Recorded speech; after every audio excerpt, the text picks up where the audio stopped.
The word boundaries gets mentioned a lot.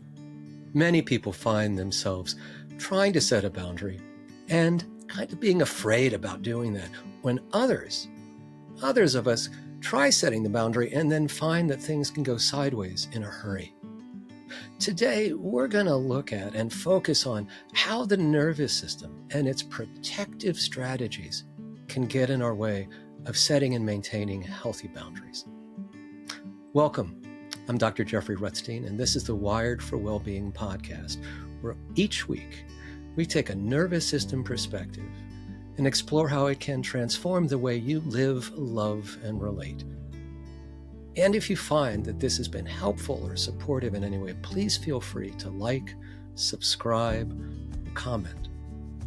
Each week, I am joined by my good friend and producer, Steve Lessard. Steve, welcome. How are you? I'm doing well today, Jeffrey. Thank you. It's nice to see you and nice to be here with our audience and everybody joining us. I'm doing well. How are you doing today? I'm doing very well, actually. I love the weather outside, and Nice. I actually feel like I slept last night, so it's all good. Nice. This should be a great podcast then. So, where do you want to go today? Well, today I want to touch on a topic that I've been seeing bump up with friends and loved ones. So this is a Steve question today. Before I read the question, I will say that, friends, very often we do take your questions. And if you have something that you'd like to send in, we've got a voicemail set up. You can dial 866-357-5156 and leave a voicemail with your question, and we'll add it to the queue and we'll get to it. And if that's not possible for you, I'll leave instructions in the show notes about how to send us an email, whether written or an audio file that you want us to play. Anyway, that'll be in the show notes. We'd love to get your questions. But today is all about me, Jeffrey. This is my question. You ready for this? I love it. Yes, I'm ready. Okay. I noticed that people confuse this idea of boundary setting quite a bit. They misunderstand maybe how to do it. They're not sure if they've done it. When they do it, they feel a little bit like crap afterwards. There's a whole universe around boundary setting that I think a lot of us struggle with. And I want to start to unpack that with you today. And as we were kind of thinking about what to share, I realized we've probably got like 4 or 5 episodes on this. So we're going to take a narrow lane on this today and maybe revisit this idea. So Jeffrey, can we start with maybe just getting us all on the same page? Like, how would you define what a boundary is? That's a great question to start. And I think there's different people who have slightly different interpretations of it. But the one that I use the most often is setting interpersonal boundaries, relational boundaries between us and others, is a way of trying to feel comfortable and safe in relationships. And so a boundary is communicating to someone else that this is a line that I would like you not to cross. So it could be, don't call me names, or please don't ask a favor of me at the very, very last moment, or please don't phone me up after 11 p.m. at night, or I'm not here to clean up your dirty clothes. You need to pick them up yourself, and so on and so forth. A boundary can be about anything that feels that it can create, and here's the key, in not creating the boundaries, we actually begin to become aware of feeling some level of resentment. We can dive even more into that later, but that's often the thing that will clue most of us into moving towards setting a boundary. Something that is causing resentment or hurt or some kind of emotional pain for us. A boundary can try to help us communicate to someone else, please don't do that. Or I don't want you to do that. Or you're not allowed to do that. Again, it depends on what kind of boundary we're talking about and what kinds of situations. So we're definitely going to come back to that resentment idea, because I think there's a lot of information for people in that I want to unpack with you.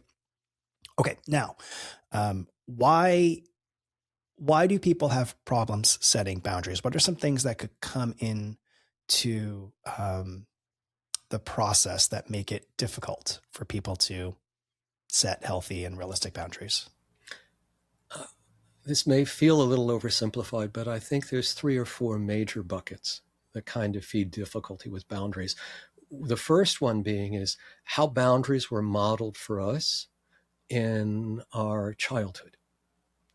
If we grow up in a family with no boundaries, families that didn't close the bathroom door or didn't let children lock their bedroom doors, or in some households, they wouldn't even let the kids have doors on their bedrooms.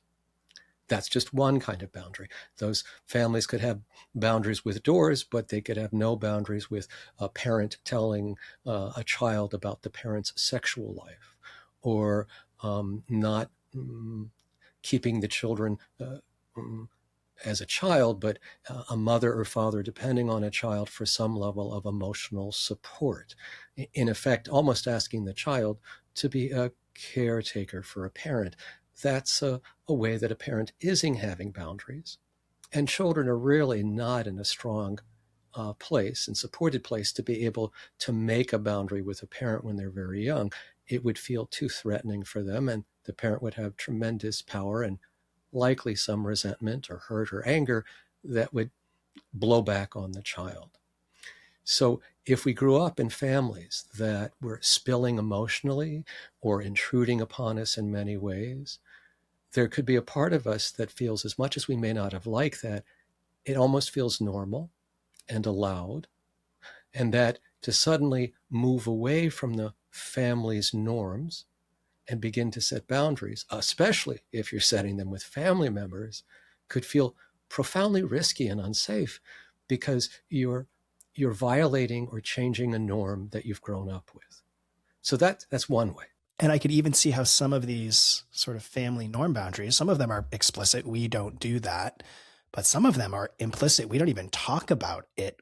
It's not even, it's taboo. We don't bring that up at all. You just don't do it, which probably adds to way more confusion.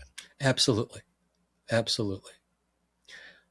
So that's one thing that can set us up for struggling with boundaries. Another piece is if we've grown up in a family with high shame. We're a trauma survivor, so we have shame from the trauma, or parents, maybe a parent was narcissistic and was shaming children. Children in those circumstances learn how to suppress their own needs, especially if you have a large shame sensitivity. And so because of that, it's very, very difficult for folks who grew up that way, even as adults, to identify some of their interpersonal needs. They may have spent so much time attuning to other people's needs to keep them happy, to keep it safe. And they've learned how to sort of magically disappear from their awareness, their own needs and wants and inner reactions. So they may actually feel clueless about, what do I set a boundary about? What would I need a boundary for? Is it okay to make a boundary? Because it feels both so foreign to them, and it's not something they've practiced with. And each of these buckets can reinforce one another. Another one is the idea of, if we grew up people pleasing, then again, we submerge ourselves to become available for others.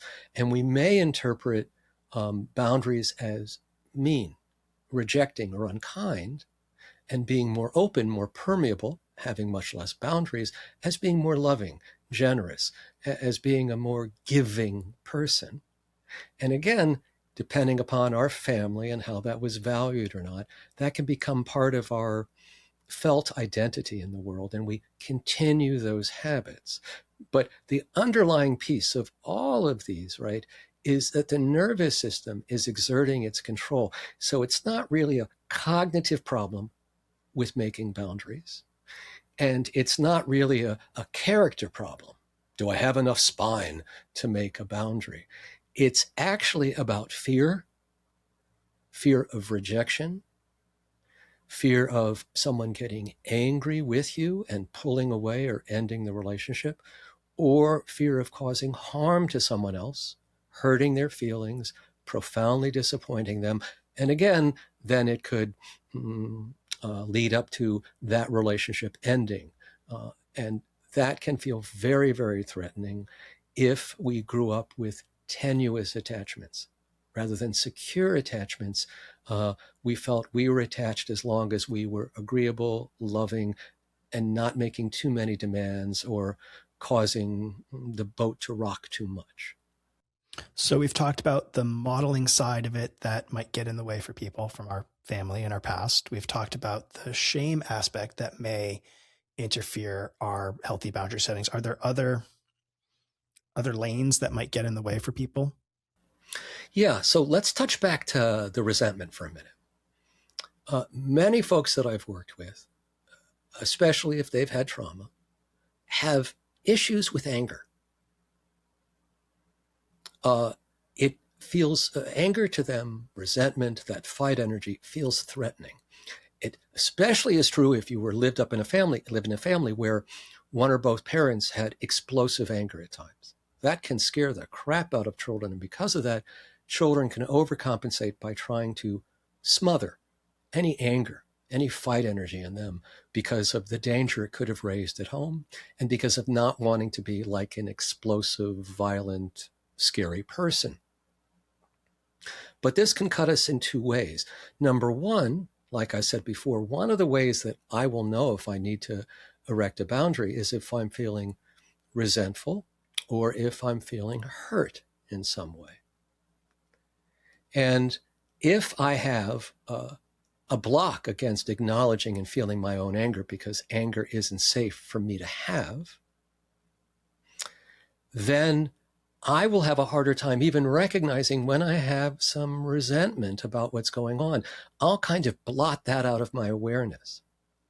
So if I have been adapting and being safe by cutting off my access or awareness to fight energy, then I'm going to be not perceiving or processing the signals that I could get that a boundary would be helpful here.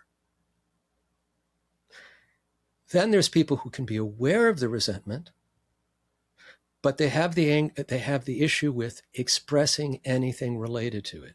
I'm really resentful about this, but I'm afraid I'm just going to get too angry if I talk to you about it and set a boundary. Or I'm angry, I want to set a boundary, but if I set a boundary, it's going to make them angry.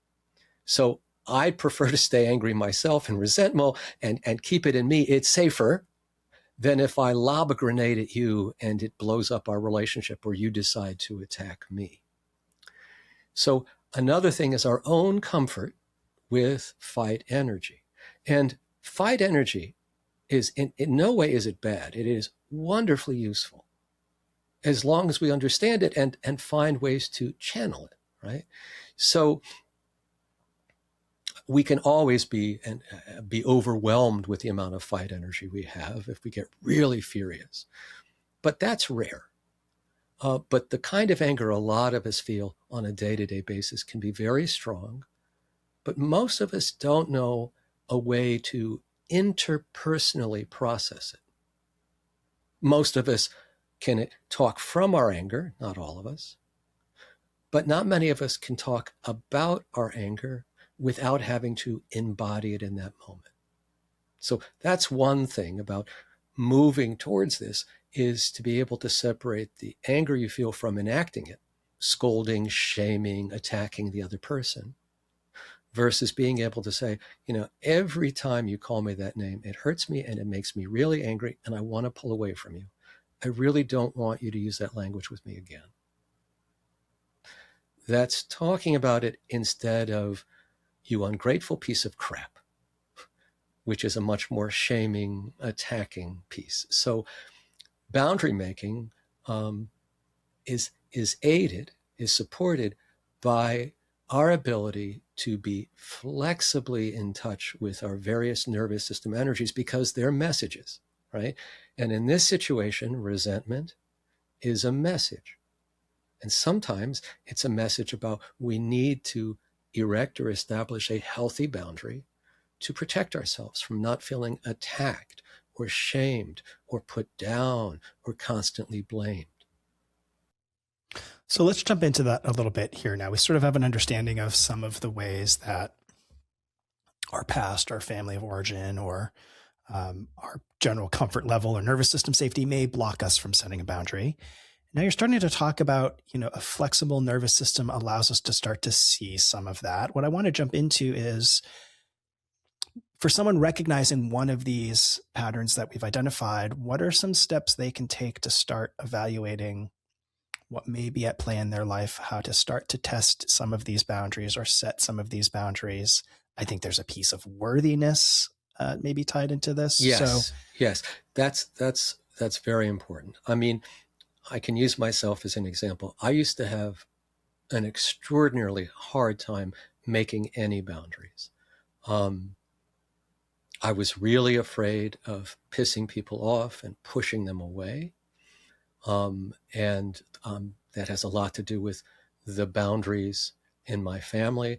The children weren't really allowed to have them. Our parents were. And also my own shame made me feel confused about what I was entitled to. I should be grateful for a relationship, even if it feels abusive or obnoxious or demanding. It's a relationship and you would be all alone without it. So if you come from shame, you're actually often willing to put up with a lot more than folks who came from relatively healthier beginnings. People who came from relatively healthier beginnings can have an easier time saying, this doesn't feel right and I don't like it. If you've had a lot of shame or a lot of trauma, you may actually not even fully interpret that signal, or you may turn it against you. I feel bad, but it has to be me. Why am I so reactive to when they say this? What's so wrong with me? Why am I being such a baby or a complainer? And I'll kind of put myself down and the anger or the hurt or the resentment down, and then just go back to deferring to the other person. So I guess a couple of questions here we could ask folks to consider. How do you feel during an interaction? And how do you feel after an interaction? You may feel two different ways, especially when our old habits are running the ship, running the program, when we are interacting with someone, because they sort of come up and enact, especially when it's called forward by an interpersonal interaction. We may feel okay. And then we move away from the conversation, and sometimes we may first start shaming ourselves, but we may also then begin to glimpse things that the other person was saying or doing or not doing that was having an impact on us that we were not letting ourselves be aware of or access while we're with them. So the question again is, how do I feel as I'm interacting with them? How do I feel afterwards? Now, again, I'm not talking about we need for perfection and everything has to be just a certain way, but this is a way of beginning to explore how things are landing in us. And most of us don't really consciously look at those two sources of information. If you find that you're feeling disappointed, hurt, unseen, that you find yourself feeling angry at yourself or them, or somehow reduced in some way, you could get curious about that, right? And I also want to say something that actually looks from another angle. I had a friend who I liked very much, and every time we went out to dinner together as young colleagues, he would tell me how much he loved his work and how much his patients loved him and how much he was learning and growing and feeling great. And I would go home after dinner every time and feel like a jerk. I would feel like my life as a psychologist is over. I don't know if my patients love me. I don't know if I love my patients. I'm certainly not growing like he's growing. And I was upholding him. Now, this friend tended to be somewhat narcissistic, and that's why he felt so good about boasting about himself. But I wasn't aware of that dynamic. And because of that, I would sink and feel worse about myself in comparison. Now, it's not a place where I can ask him for a boundary. Hey, please don't boast about your practice. I mean, that's just not really practical to offer to someone with a personality type like that. The boundary that I made, though, was to spend less time at dinner with him. I'd still do dinner, But it wouldn't be 3 or 4 hours that we might sit and hang out and talk after we finished eating. It would be shorter periods of time. And with that, right, it became a bit more manageable as I also became aware of his role, his way of doing things. And I didn't have to condemn him for it, but I didn't have to absorb it and then just assume, of course, I suck, right? So that's the other side, is to get curious about it, because it's going to tell us both about the other person interaction with us, but it's also going to tell us about our vulnerabilities. And so that's also information we want to at least explore with some curiosity. So this feels like the time maybe to lean into, someone sees themselves in this experience. We'll use your example. You're noticing this pattern, you're frustrated, you're curious. What questions do you start to ask yourself to help create those boundaries, to help you decipher what you need? Well, the first question I literally asked is, why do I always feel worse? That's such a powerful question, because it just gets right to it. Yeah. And it wasn't immediately. I mean, this had been going on for a year or so. We'd meet monthly for dinner, right? And it was during these times and at this particular time in our practices, both being young, that these information was hitting me in a way. It was raising all of my inferiority and less than issues. And I first noticed that I was just feeling bad. Like I wanted to give up my profession by the time that I got home. I don't know. I should be a carpenter. I should, fix cars. I shouldn't be doing this work. But I really felt disheartened. And so I got curious about why do I always feel so bad? Because I was aware he's not trying to hurt me. I was aware he was not doing anything that was actually against me. He wasn't saying, I'm so much better than you, Jeffrey. You suck. He never said that. And it wasn't even necessarily implied in what he was saying, but he had no problem tooting his own horn. And especially because I wasn't allowed to toot my horn, that this felt like, just self-assurance that I didn't have. Once I started asking, why am I feeling so bad? I became aware of the dynamic about him boasting and talking so positively about this, and that I would start comparing myself and feel worse and worse and worse. Now, I also knew that this was his character style, it was the whole package. So it wasn't like I could really say, like I said this before, please don't be narcissistic.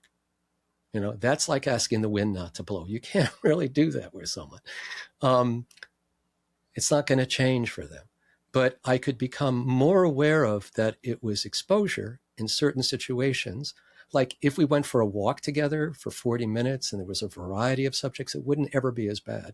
But when we sat down for several hours, it would always go into that territory. So the boundary was less of me stating, like, I'm going to pull back from these things. It was just me guarding our time in a way that could help me feel connected and have some of the pleasantness of what we had from connection, and avoid some of the tendencies of his nervous system habits to rub some of my nervous system habits the wrong way. I find it interesting, and this feels like a natural transition to this, that there are some people that it's okay for them to set a boundary, but not for you. Yes. And some examples of this are like, I send a text to somebody and I don't hear back for like 3 weeks. They send a text to me. I don't respond. 3 minutes later, they're calling me. I don't answer because I'm busy. They send me another text. Like it's okay on one side, but not the other. And, part of that is me setting that boundary and saying, hey, but what is it in that example or other examples when it's okay for one person to set the boundary, but the other person isn't allowed that grace? Okay, so great question. Let's back up a little bit. In previous episodes, I've talked about healthy relationships having two basic qualities: mutuality and reciprocity. Mutuality means we both are are getting goodies from being in this relationship. We both are benefiting from our friendship or our work relationship. And reciprocity means that we go back and forth. There'll be some days I'll be more supportive of you, some days you'd be more supportive of me. But one of us is not permanently in the caretaker role or the subordinate role or a parent versus child role. There's a true reciprocity and a true mutuality. What you're mentioning is, to me, it points towards a style. And again, I tend to diagnose with this, that these are some of the traits of people who are more narcissistically oriented, which is they're very attuned to what they want and need, feel no conflict about that, and actually feel quite entitled to what they want and need. Hey, Steve, I texted you 4 minutes ago. What the hell, man? I know you're busy, but now I called you. Oh my God, you're not taking my call? I'm going to send another text. Brother, it's now 6 minutes. What is this, right? And you sent a text to them, and it was really like a season before they got back to you. And somehow that's totally fine. This is very common in relationships with people who are more narcissistically oriented. They have a difficult time with mutuality and reciprocity. Relationships with narcissists tend to be more one-directional. They may not be exclusively so, but there'll be more of the time when the narcissistically oriented individual is driving more of the relationship, setting more of the tone in relationship, and being more reactive when their needs aren't met. And now what happens there is, so let me ask you this. They take 6 weeks to get back to you, but they're not letting you have 6 minutes before they're already saying this. What happens in your nervous system? What do you become aware of? Resentment. And how do you feel it? How do you become aware that you're resenting it? The felt sense in my body is just a rising in my chest. It's a verbal frustration. How, like, come on, that. For me and my style, I'm really sensitive to demands of my time. So when someone makes an immediate demand of my time with my story and my history and my shame, that feels very intrusive to me. So I feel like I actually want to disconnect. It makes me want to respond to them less. Absolutely. Absolutely. Now that's very valuable information. And there's nothing wrong with that. Our anger is a signal. Your anger is trying to protect you from being re-enlisted into a plot where you might have to behave more like you did, I'm making up a story here, like in childhood, where maybe you felt that other people called the shots, whether they were professors or parents or church leaders or whoever, and that you weren't as autonomous or independent with your use of time and direction.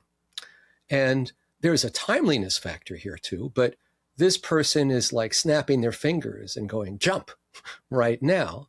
If you submitted to that, it would increase your resentment even more.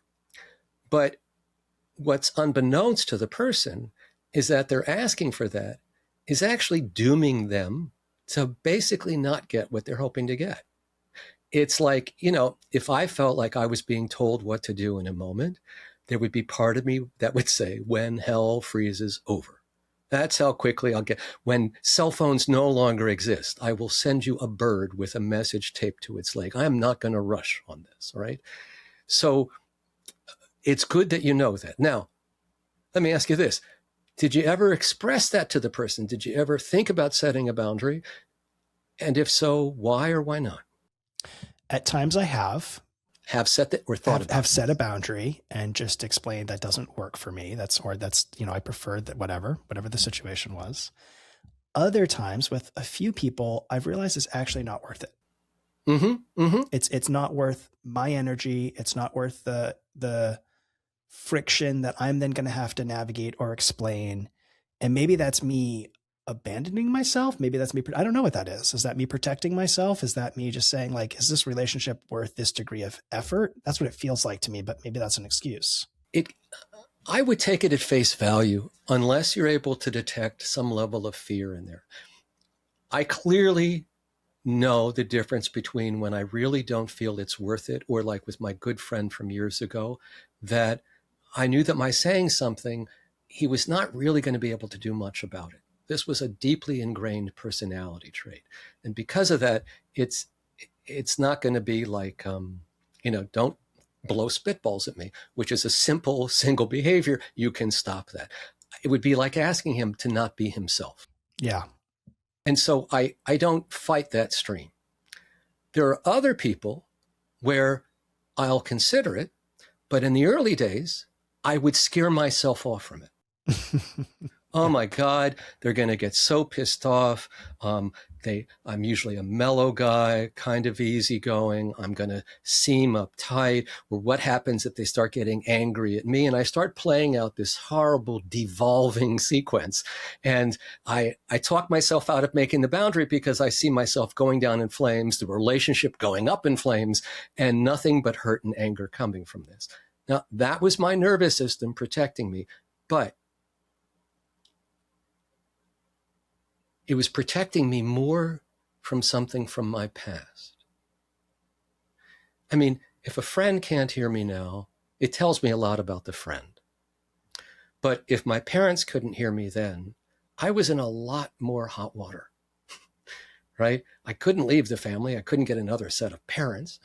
I had to accommodate. I had to adapt. I had to learn how to suppress parts of me to be okay.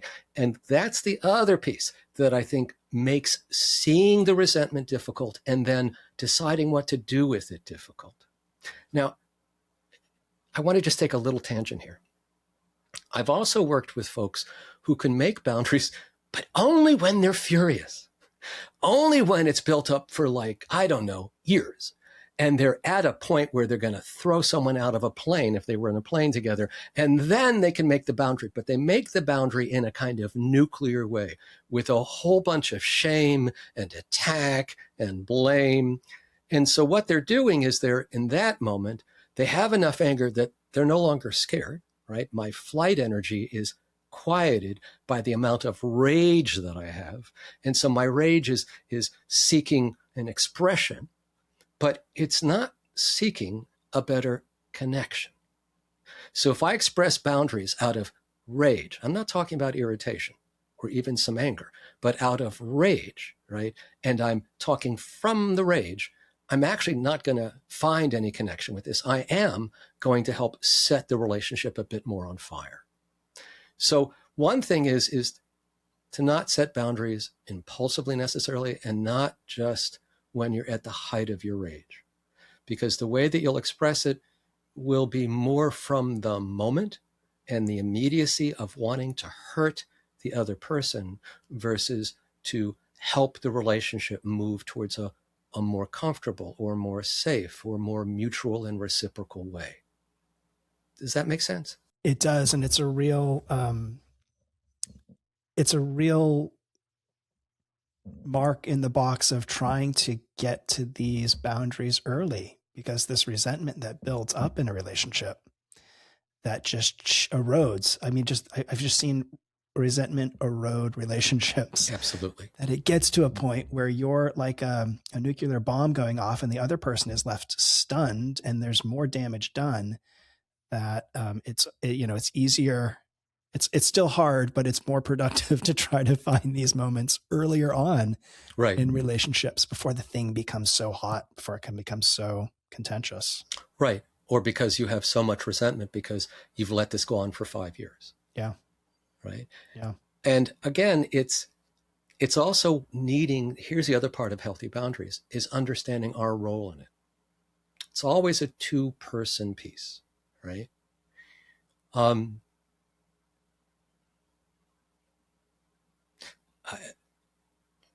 We've spoken before about narcissistically oriented parents, and I've worked with many adults whose parents were very narcissistic.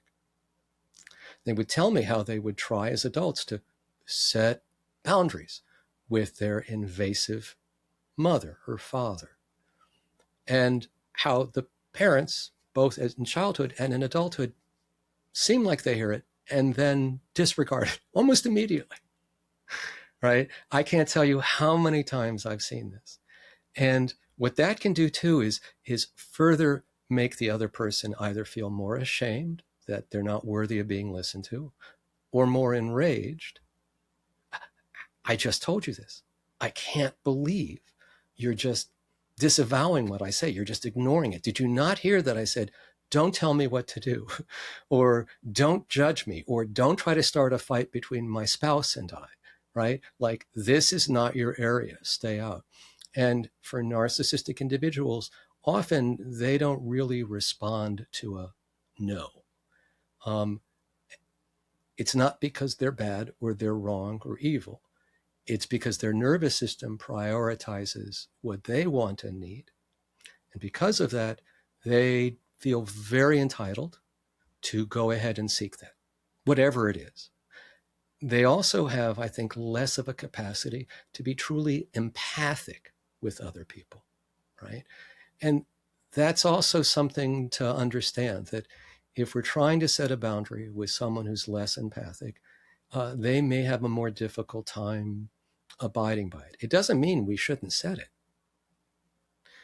But part of it is our setting it, and part of it is the other person being able to, out of care and attachment to us, hold that information, to honor that information. As a maybe cautionary tale, and maybe as an example of actually something that we may incorrectly interpret as a reason not to set boundaries, is this idea of like nervous system snapback that you talk about in your work. That I set a boundary, it goes okay or not okay, whatever, but after I beat myself up for it. Yes. And I could see that from keeping me to set a boundary in the future, as well as a lesson in there about what's going on. So can you help us understand what's going on in that action? Sure. So again, we will feel different when we're in the moment than when we're out of the moment. And both of those are sources of important information. If I felt okay setting a boundary with you while I was with you, if I felt I was clear, I felt comfortable about it, and I even felt you were okay about it, maybe a little hurt, but okay, I would take that as truth. Versus I'm driving home, I replay the conversation, but I'm replaying it from the vantage point of shame and criticism. Oh my God, Steve looked so hurt when I said that. His eyes went down. You know, I hope this doesn't impact our relationship. Maybe there was a different way I could say this. You know, he's been going through a hard time. And I'll find 1,000 ways to begin to look at what happened, which maybe 20 minutes ago I was fine with, and now thinking, I've damaged the relationship. Steve will never think of me the same way. I was too much of a baby. And that, again, is information that shows that what's activated is my own shame system, but it's not really about you. You're beating yourself up afterwards is not really about the person. It's about your history, right? It's about you now slotting this in with, if I had said this or done this with my parents or a caretaker or my coach or my professor, that fire could have rained from the heavens. I could have been rejected or hung out to dry over this. So it's all, again, it's information, it's helpful, but it's also our old story trying to reassert itself. There's a difference between me creating the story after the fact, or when I set the boundary with you in the conversation and you start biting my head off or crying, and I'm getting immediate data in real time. Oh my God, this really landed hard on you. You're really angry, or you're afraid, or you're hurt and you're ashamed.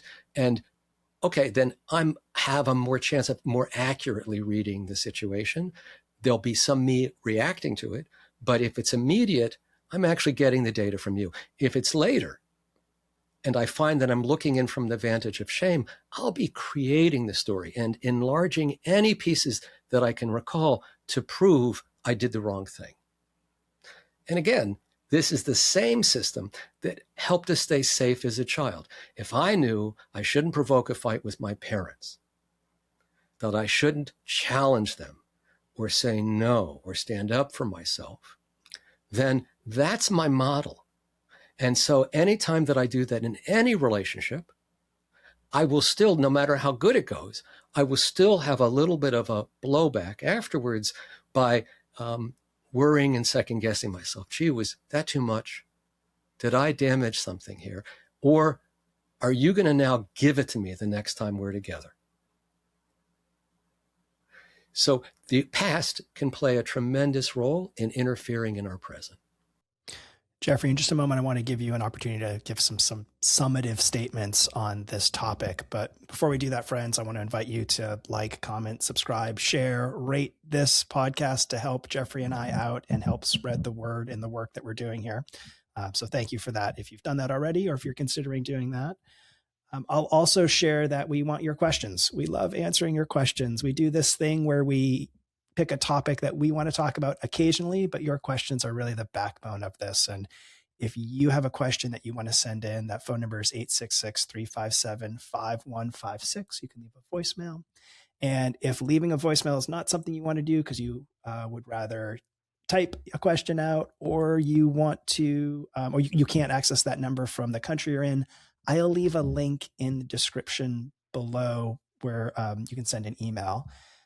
And as I mentioned, I thought we had we still have 2 or 3 episodes worth of themes or topics on this idea of boundaries. But friends, tell us what you want to hear about boundaries. Even if it's not a fully formed, enormous question, I'd love to learn more about this, or tell me about that. We'd love to hear that to tailor it for what's actually coming up for this community.